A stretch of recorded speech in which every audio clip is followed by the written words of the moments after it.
مسؤولين sare oo ka tirsan xisbiga mucaaradka wadani ayaa xariga ka jaray xafiisyo dhowr ah oo xisbiga wadani ka furtay deegaanka Koosar ee waqooyiga magaalada Burco. dadweynaha deegaankaasi ayaa sheegay inay si buuxda u taageersan yihiin musharaxa madaxweynaha xisbiga wadani Cabdiraxmaan Maxamed Cabdilaahi Ciro iyo ku-xigeenkiisa Maxamed Cali. mas'uuliyiinta xisbiga wadani ee ka hadlay xariga jarka xafiisyadaasi ayaa tilmaamay inay Soomaaliland u baahan tahay isbedel dhaqaale iyo mid siyaasadeed. waxaana ka mid ah hadaladoodii xafiiskii tobanaad ee maanta xafiiskan xisbiga wadani uu ka furanay xaafadda Cabdiqaadir Koosar bulshada xaafadda Cabdiqaadir Koosar horena waxay u ahaayeen xisbiga wadani maantana waa arkaysaan taageerada ballaaran iyo cududa miisaan kale ee maanta ay bulshadu la garab taagan tahay xisbiga wadani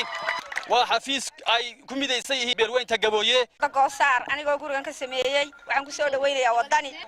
aadna waan idin soo dhaweynaynaa waana ku mahadsantihiin waxaan ku soo dhaweynayaa xisbiga wadani aanu taageersanahay oo ah xisbiga cadaaladda ha guulayso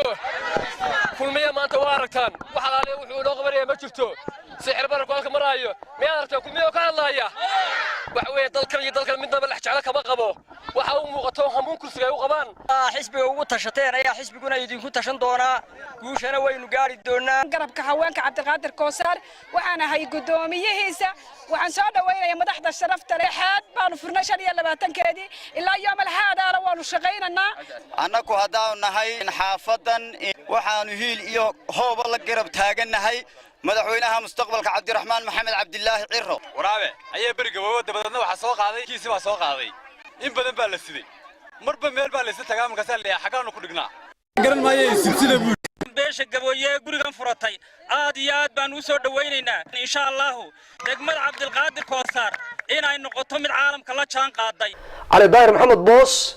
TV Universal Burco.